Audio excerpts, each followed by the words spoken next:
And now let me go bring some of your messages that you have been sharing with us.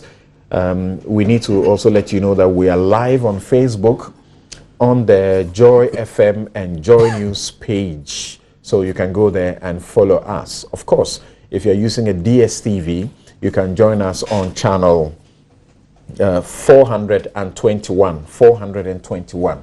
Now, let's hear from Kwabena Oduro Kwating in Albany, in New York. He says, I see the sense in the EC trying to weed out some pranksters from the electoral process. However, the stringent stance whereby some credible candidates were slashed out due to some innocent clerical errors was too hard-handed.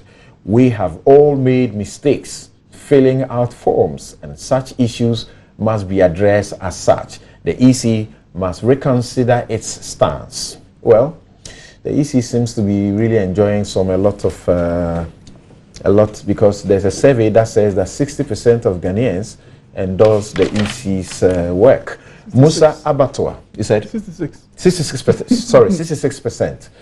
Musa Abattoir in Kumasi says, it's sickening how some lawyers reduce our democracy.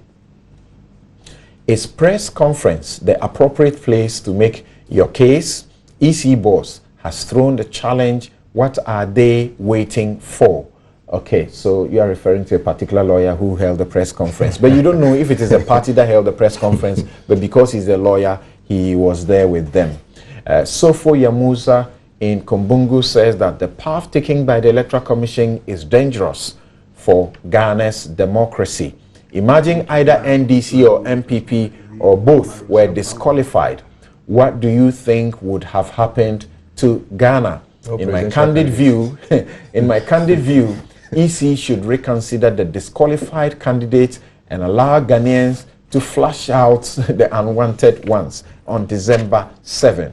Kofi Atta in Cambridge, UK says the infractions of the disqualified aspirants were fraudulent and unlawful acts. For these reasons, the EC could not have complied with CI 94, CI 94 regulations 92A and B, since doing so would have been tantamount to the EC aiding and abetting fraud and unlawful acts. Okay.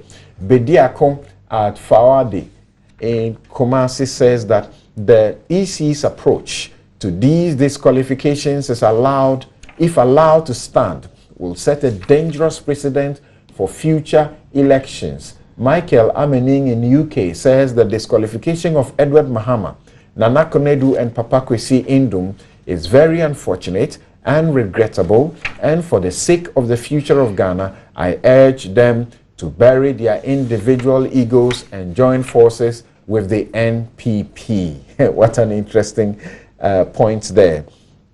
And I also read here many of you talking about the court situation and being afraid of what may happen.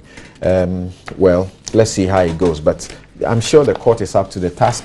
They would, as you have heard, they would empanel on weekends, and also, unfortunately, they can't empanel on holidays because Bernard Mona, who may now want them to sit on holidays, he went to court and challenged CI 74. And the court said that the CJ cannot empanel the court on a holiday. So you see, sometimes you have to be careful what motivates what you do. Now you may need a holiday to be able to have the court sit, but how is that going to be happening?